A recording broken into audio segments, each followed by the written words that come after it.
What is going on, YouTube universe? Welcome to the Hip and Shoulder, and welcome to my round 1 review for Supercoach, where we are going to pick apart my Supercoach team that performed disastrously. I went and backed in a lot of pods in my starting team, hoping that it would be a bit of a different slant on the game this year, considering a lot of teams are really cookie cutter with how most of the teams are playing exactly the same players in set positions. So I wanted to be a little bit different. I wanted to branch out.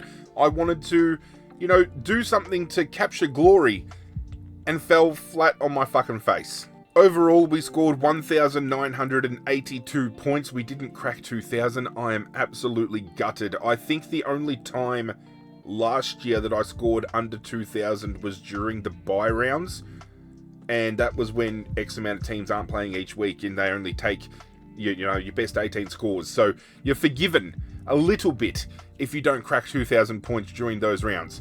But to come out round 1 when every single team is fit and firing to go and underperform like I did was very, very upsetting, especially given the fact that I feel that I'm coming into my own with Supercoach. I'm starting to understand the process. Yeah, I understood fuck all. This is the team that fumbled the shit out of the football for me last weekend. We've got Harry Sheezel at D1, 106 points. I will lock that up every day of the week. You're paying a premium knowing that this is the scores that you're going to get. Maybe a little bit down from scores we have seen, but given the fact that North Melbourne were beaten on the weekend and Harry Sheezel still managed to find plenty enough of the football to score this well, I'm happy to make that selection. We obviously went from Dane Zorko in D2 down to Jordan Clark, given that Fremantle have a bye-friendly run up until the mid-season buys, and he delivered 107, and I will take that, given the fact that Geelong absolutely belted Fremantle, but Jordan Clark managed to get his hands on the football enough to, I believe, be one of only 3 Fremantle players to score over 100 points. We had 2 of them, and we had a third that close enough scored to 100 points. So Fremantle players coming in clutch for me this week. Lockie Ash was the first of one of my pod selections, and I could have gone plenty of different directions with this particular pick here. He scored an 80, which is down from the 100 plus games that we've seen in, the preseason and then following up in round 0. I could have gone Sam De Koning here. I could have gone Joel Frazier here. We went something a little bit different, a little bit more pricier, and it's nipped me in the butt a little bit. Obviously, the bye coming up for GWS and the Gold Coast this particular upcoming round, round 2, puts me in a position where I've selected a player that just hasn't underperformed in round 1, but now has a bye, and I'm relying on a rookie to fill that gap. So when it comes to my round 2 trades, it might be a little bit, knee-jerk reactive, but Lockie Ash is going to be one I use on the chopping block just to help generate a little bit of cash to make those moves that I'm going to make. Do bear in mind, I will be using a boost this week, and maybe early to do so, but all 3 trades that I make are going to be correctional trades, and it sets my team up infinitely greater moving forward. And I have tossed and turned about those trades. We'll get there once we've finished looking at the team overall, though. Matt Roberts, 95. Thereabouts to where he's going to be scoring anyway from a 90 to 100 average is what I'm backing him to have this year. So we'll take a 95 every day of the week.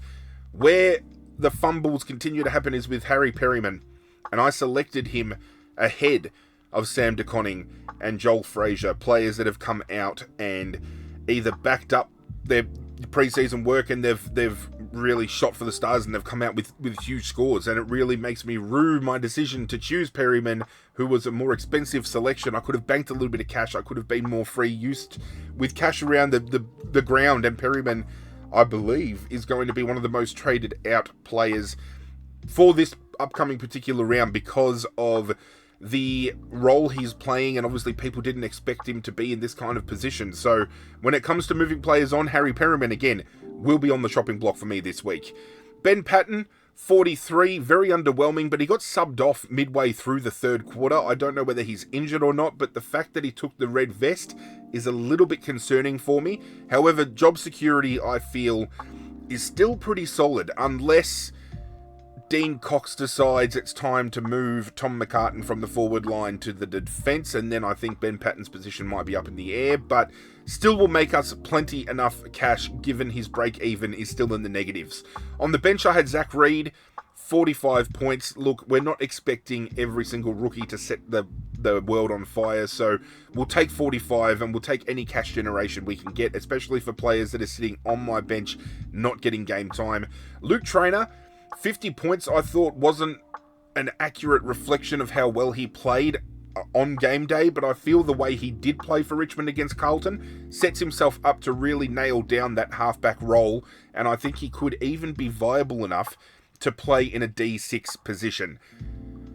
Speaking of fumbles, Lachie Neale gets tagged by James Jordan, only has 10 disposals for the game and only pumps out 41 points. Now, speaking of knee-jerk reactions, I was one of those people that heavily considered trading Lachie Neale out this week. I flirted with the idea of starting Josh Dunkley as my M1, and then he comes out and gets 175 when Lachie Neale gets a 41. It just breaks my heart knowing that all these players that have been performing, I shit you not, were on my radar, were in my team at one point, and then I decided, no, I've got to do something a little bit different here. Dunkley will be one of my first upgrade targets, I feel, because obviously it has been proof in the pudding right here. Lachie Neale is the man that's going to get the tag. Dunkley gets off the chain, and he's gonna score big. So if you started Dunkley over Neale, I tip my hat to you. Andrew Brayshaw, 101. Again, one of only 3 Fremantle players that scored over 100 points on the weekend. I will take 101 from Brayshaw. I'm happy to keep him. I'm not worried about his output. He is going to be a genuine jet this year. Clayton Oliver, 93. A little bit down on expectation, I feel, from what a lot of people felt, especially, given his fitness. But I believe he gave away 5 free kicks on the day, so take those points into consideration and add them on. He breaks a ton easily, so not going to be moving Clayton Oliver on anytime soon. Adam Chera, 106.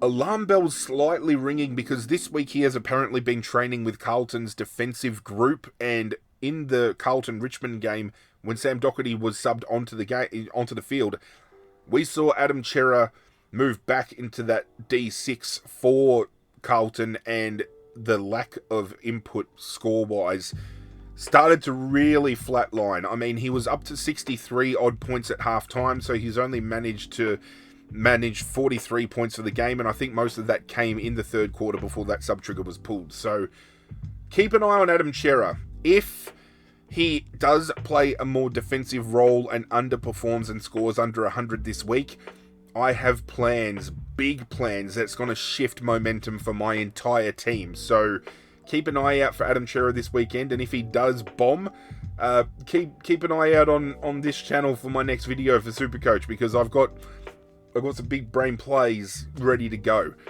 Finn Callahan, 104, backed up what he did the week prior, especially given that Tom Green was back in the team this week, still managing to get 31 disposals of his own, 104 points. We will lock that up every day of the week for a player of his stature. Sam Lawler, 74. Take away the 2 goals he kicked, and he probably only scores about a 50, but I think the role is there, the job security is there, they love him at Richmond, so I am happy with where he is at currently. I would just love to see midfield minutes for him. Get him into the middle. They threw him up against Patrick Cripps, and he did not take a backward step with that opportunity, so get him in the guts. Let's see what he can do. Finn O'Sullivan, 51. This was from a game where I think he was actually rather accurate with his disposal, so 51 is kind of a little bit alarming, but when you look at the Supercoach little stats, when you hover over these exclamation points, his one says here, yeah, he finished with 16 disposals at 81%. He looks to be a safe play on field. 50 points though, I don't know whether that is safe. Similar with Elijah Sardis here. Now, he set the world on fire during the preseason, and I really thought he was going to be the next big thing for Essendon, but he only spent 56% time on ground, and more often than not, whenever they cut to him in the coverage, he was on the bench, sitting there for minutes, and I really feel that is going to be detrimental to his score if they don't do something about that moving forward. Obviously, still with Darcy Parish, I believe, to come back into the team. What's going to happen to Sartis when that happens? Is his midfield minutes going to become more kind of saturated? They played Mason Redman in the midfield when he is notoriously known as playing in the defence for Essendon. So I feel if Redmond goes back and plays a more defensive-centric role, opens up the door for more, CBAs for Elijah Sartis, more time on ground for Elijah Sartis. I'm just hoping Scott doesn't do Scott things and deny this kid. On the bench, I had Mitch Nevitt score an 82, absolutely spewing. If I had played him over Sartis or over O'Sullivan, I would have ended up getting over 2,000 points, and that would have made me a lot more happier. But I'll be making sure this week, with Geelong taking on St Kilda, I put him on field. Camporelli on debut, 56. The role's there for him. They've moved Ollie Hollands to the halfback flank, so that wing is now wide open. The commentary team were glazing this kid something fierce during that game, talking about how influential he was. He was finding the ball everywhere. So maybe 56 isn't that big of a, return for somebody who was getting plenty of the footy. Maybe it was disposal efficiency that let him down. But I'm happy to keep him because he's going to make us money. I thought Boxall would get a run, and I probably should have pulled the trigger on a trade heading into round one and kind of mix things up a little bit, knowing that he wasn't going to get a game, but I used him there as a potential loophole heading into the round. I didn't know what to do. I fell a little bit short with upgrading some money, and we'll see how he goes. If he gets named this week, I'll be happy. If not, it's an easy pivot. I'll bring in Max Hall for him instead. In the rucks, Max Gawn, 129. Expected him to go much bigger than this, but we happily take 129 as a Supercoach captaincy. Nankervis as my pod ruck, 114. I went on a limb and turned around and said he'd go 120 plus. He only just fell short of that, but I am still happy to keep Nankervis on board. And with these comments I've been making about Adam Chera maybe being able to set something up for me with my team to really shake things up, Nankervis plays heavily into that as well. So I'm just telling you, keep an eye on it. Boyd in the ruck for St Kilda, 63. I loved the look of him. I don't know whether, Rowan Marshall getting more ruck time once fully fit is going to diminish this guy's scoring capacity, but I really feel Rowan Marshall will play more of a forward role this week, and this season particularly. Like this past week gone, he played enough percentage up forward that if he continues to do so up until the first lot of DPPs are announced, Rowan Marshall is going to be eligible for forward DPP status. That means we could potentially be running 2 rucks in our ruck line, a ruck in our flex, and then a ruck up forward that's going to be scoring big. So imagine having a team with Gawn, Nankervis, Cherry, and Marshall. That's the route I'm looking down when the time comes, just to give you a little bit of a inside scoop. Jason Horne-Francis, 83, very down on output, but Collingwood absolutely belted them. He was also one on the chopping board for me this week, because downgrading him would have allowed me money to upgrade a Perryman instead of downgrading a Perryman this week, but I feel the downgrade is going to be just as handy, because when you see the players I'm bringing in, they're going to be averaging the same, if not more, than the players that I'm trading out, and it allows me to move some cogs around that are going to be critical for my team overall. Jack McRae, 127, absolutely loved it. He's back to his best. He just went out and showed that he deserves to be in a prominent midfield. Beveridge absolutely fucked him at the Bulldogs. I don't care what anybody says. Caleb Daniel, 81. I'm okay with that. Given his price point, 80, 90, 100, each and every week, if he fluctuates through that, that's okay. Happy to see it. Garcia, huge letdown. Comes out during the preseason games and looks absolutely fit and firing. Looks to be playing the Mateus Philippou role and just underperformed. But again, given that Adelaide absolutely belted St Kilda, could that have played into the fact that his score has been diminished because his team was smacked? I'm worried about Garcia this week because they're coming up against Geelong, and I think Geelong are going to go absolutely bananas on them. So my third trade this week is going to be Garcia, and it's going to be an upgrade that I should have started with. Again, it's a player that I should have had from the beginning that I decided, no, I'm going to go a little bit cheaper. No, you've got to pay up sometimes. You really do.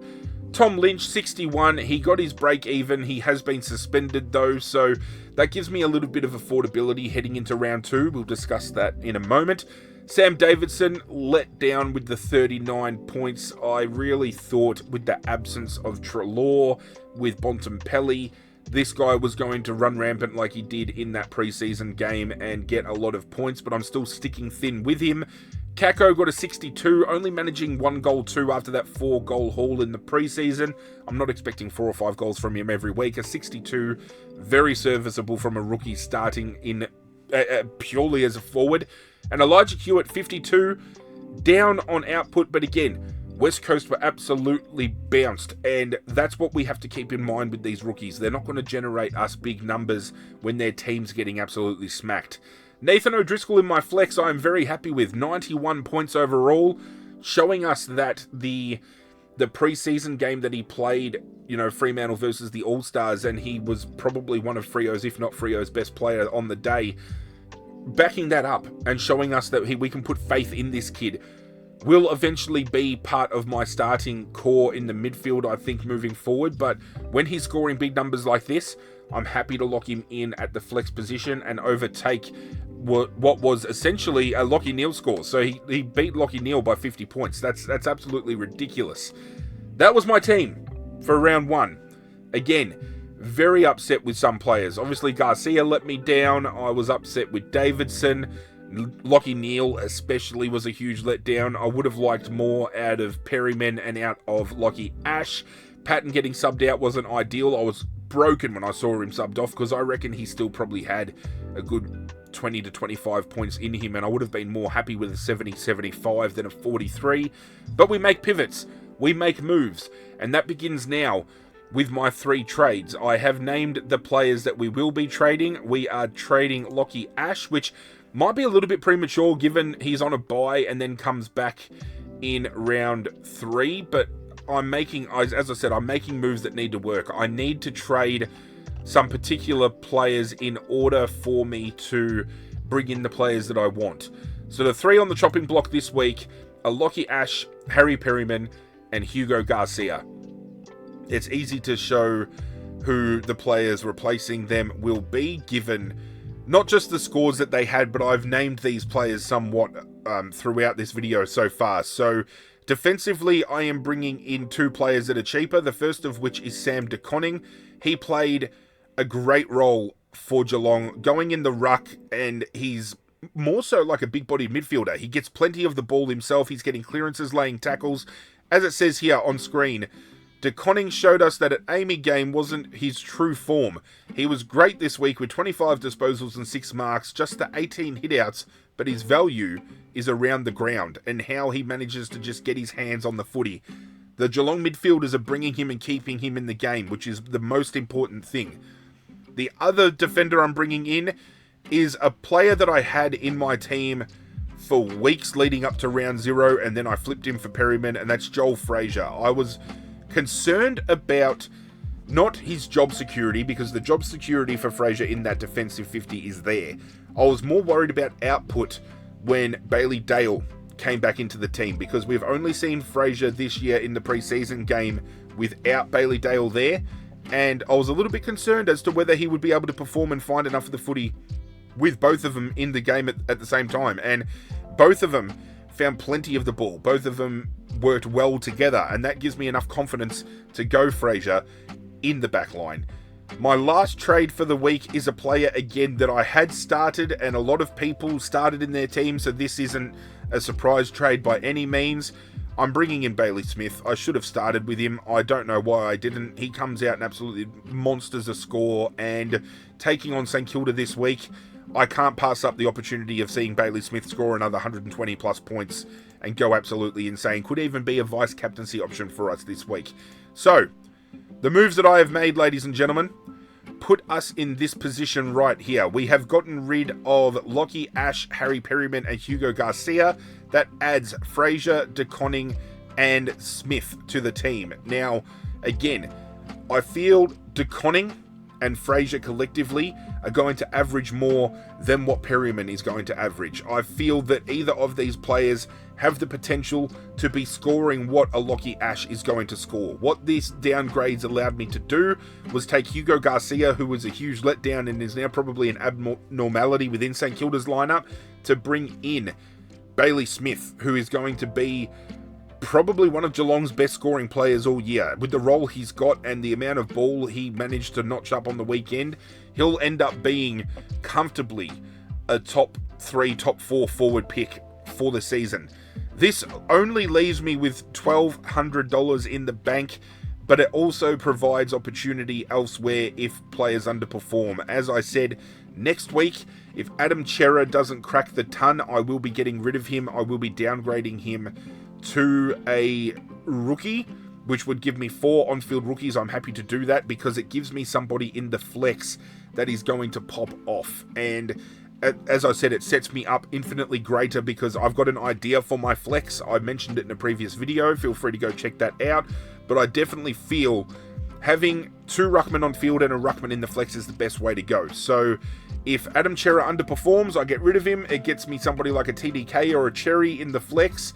I'm more than happy to be rolling with that, given the fact that ruckman this year, and at least the ones at the top echelon of ruckman, are going to score better than most of the midfielders, I feel anyway, if not score comparative scores to those midfielders. So if I have to fade a Cerra, probably stupid to think that I started him, but in the end, I'm not keeping a Cerra long term. Cerra is either a stepping stone to a premium or a downgrade to bring some cash flow in to upgrade somewhere else. And I'm starting to realize that those are moves that we sometimes have to pivot and make. I could have started 3 ruckman on my field. I should have started Bailey Smith in my forward line. I should have looked at a De Koning or a Fraser over a Perryman.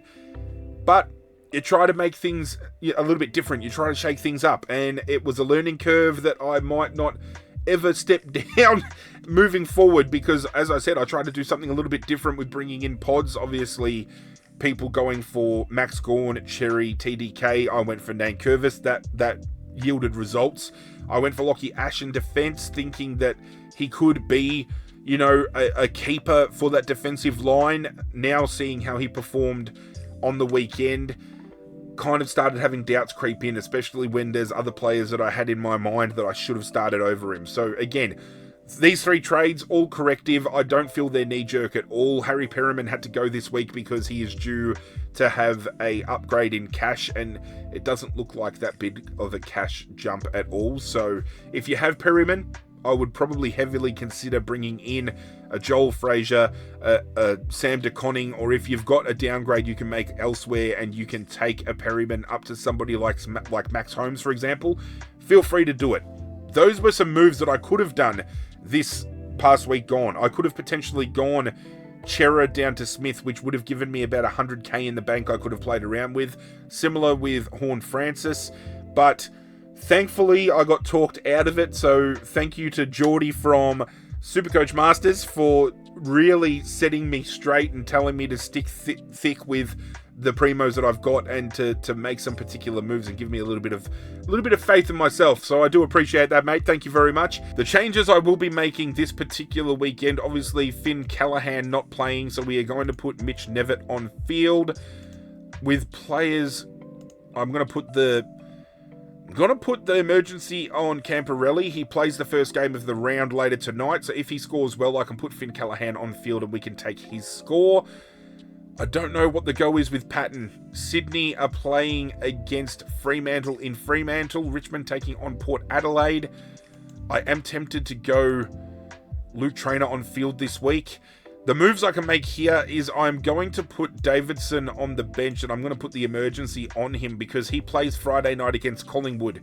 If he scores well enough, I leave Tom Lynch on the field and take his score. If he doesn't score well enough, I put Tom Lynch on the bench and I take Elijah Hewitt's score.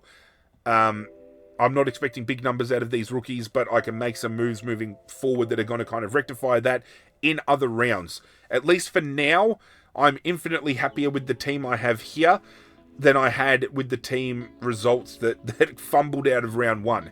As for vice captaincy and captaincy options, very interesting to see who's playing who this week, and we can kind of work out who we're going to slap them onto.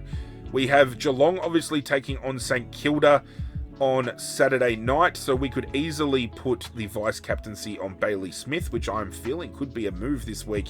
The teams we've got later in the round, We've got Fremantle taking on Sydney. I'm not sure whether James Jordan goes to Caleb Sarong or Andrew Brayshaw. I would probably say Sarong first. North Melbourne taking on Melbourne. We could look at a Max Gawn. We could look at a Harry Sheasel. Brisbane taking on West Coast. I am comfortable to put the captaincy on Lachie Neale this week. I reckon he goes 110, 120 easy. Port Adelaide, if you got Connor Rosé, slap the captaincy on him against Richmond. He's going to go absolutely fucking bananas. I don't know who else on my team this week I could consider. I could consider a vice captaincy on Horn Francis if I wanted to go down that route. I don't think anywhere else kind of falls that way. I think that's how I'm going to glide up this week. I'm going to go the vice captaincy on Bailey Smith into the captaincy on Lachie Neale. Let's do something a little bit different. If Bailey Smith comes out and notches up another 130, 140, I take his score all day, every day, no questions asked. Let me know in the comment section down below what your moves are heading into round 2. Let me know your vice captain and captain options as well. Let's get discussions going in the comments. That is it for today's video.